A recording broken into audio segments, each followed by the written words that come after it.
শ্রাবণ মাস, পর মাস, জন্ম মাস, আমরা বাড়ি বাড়ি মাতৃসম্মিলন করে থাকি। কত আনন্দ! ঠাকুর বলেছেন আমরা সবসময় যাতে হাসি খুশি ভরপুর হয়ে থাকি, তাহলে আমাদের জীবনে দুঃখ থাকবে না। আর গোবিন্দ দাদা এবার এবার না আজকে মানে কয়েক বছর ধরে চালিয়েছেন আমাদের DP1 কাজ।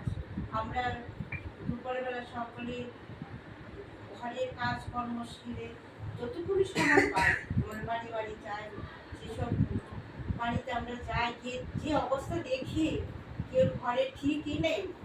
আসল ঠাকুর বর্মা বর্দা আসল আছেন, গোবিন্দ দাদা নেই। তখন আমরা কি করি, দেখে আসি, পরের দিন আমরা আবার ঠাকুর বিগ্রহ নিয়ে সেখানে বসিয়ে প্রার্থনা করে তাদের উৎসাহ দিয়ে আসি। এখন ওরা এত আনন্দ ভরপুর পায় যে প্রত্যেক মাসে তারা সমস্ত ইষ্টভূতি করতেছে এবং উপযোজনায় ইষ্টভূতি পায়। তা আমাদের তাই চেয়েছে পরম পূজ্য পাদশ্রী সবিতা দাদা আমাদের কত বড় দায়িত্ব দিয়েছে। আমরা কাজকর্ম সেরে আমরা বেরিয়ে পড়ি। রাজন দাদা কিছুদিন আগে কনফারেন্সে গেলে হয়েছে, সেই কনফারেন্সে সবাইকে দেখেছেন, ঠাকুরের সৃষ্ট প্রসঙ্গ সবাই শুনেছেন এবং দাদার জন্মদিন উৎসব পালন হয়েছে। লক্ষ লক্ষ লোক, আরে বাপরে, ভীষণ ভিড়, ভরপুর লোকের সমাগম। আমার সৌভাগ্য হয়নি, আমি যেতে পারিনি। আমার 1 বছর হয়ে গেছে আর ঠাকুর বাড়িতে যাইনি। যে আমারও দয়ার কথা একটু বলি ঠাকুরের কাছে।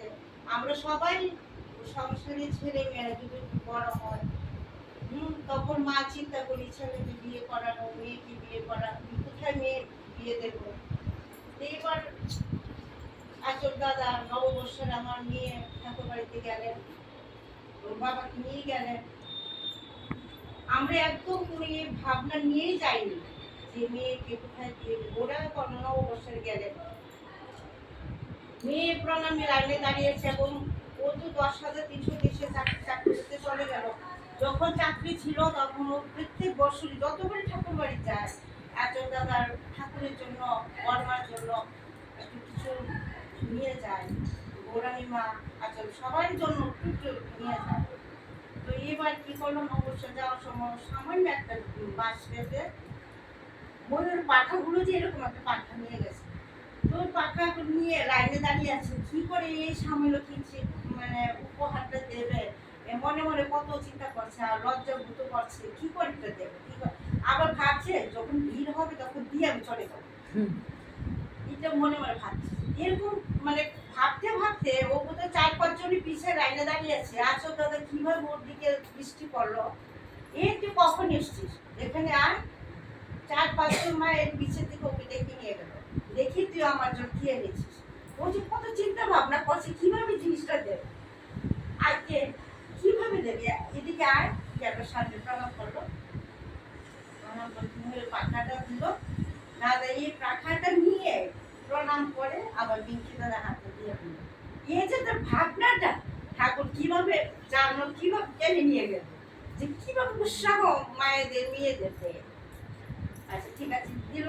তো পরের দিন যখন ও আবার দাদার কাছে গিয়ে বসলো, তখন এই তোর বিয়ে কি হয়, মাথা নুয়ে রাখলো, আর কিছু হয়নি, চুপ করে দিল। আমি বলে দিলে হবে, আগে কেউ সঙ্গে কি মা বাবা কেউ সঙ্গে তো যোগাযোগ নেই আগে। তখন প্রণাম করো, ঠিক আছে ঠিক আছে কাকি চলে আসে। তো আবার যথারীতি জায়গায় গিয়ে বসলো। তারপর তারপর একটা ছেলে গেল, ওকে বললো কি রে তোর বিয়ের কি হলো, ও বললো না কিছু হয়নি। তখন বললো ঠিক আছে, আগরতলা ভালো একটা মেয়ে ইষ্টপ্রাণ মেয়ে দেখে বিয়ে করেনি। আমি সব কিছু জানি না, ছেলে বলো আমি সব কিছু জানি না, আপনি সব কিছু বলে দেবেন, তো তাই আমি মাথা পেতে নেব। তখন আসল দাদা ওই আমার মেয়ের কথা বলবো। আমরা কত চিন্তা ভাবনা করি, কিন্তু মেয়ে আর ছেলে মহারাষ্ট্রে থাকেন, ওর বাড়ির লোকায়।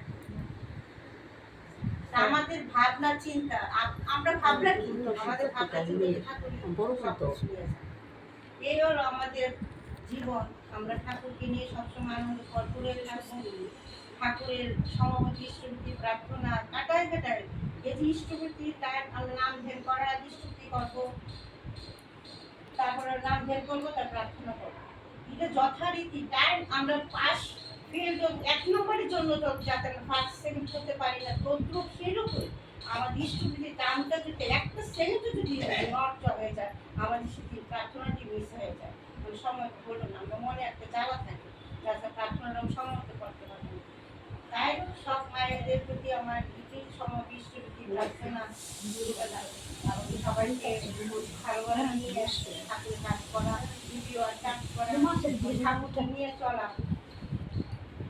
এই বাড়ির আমার মেয়ে আজকে মাকে সোনার আয়োজন করেছি, ওরও ঠাকুরের প্রতি টান ভালোবাসা থাকে, ও সংসার সবাই যাতে ভালো থাকে, ছেলে মেয়েকে নিয়ে সুন্দর করে সংসার করতে পারে, এই বলে আমি আমার প্রার্থনা।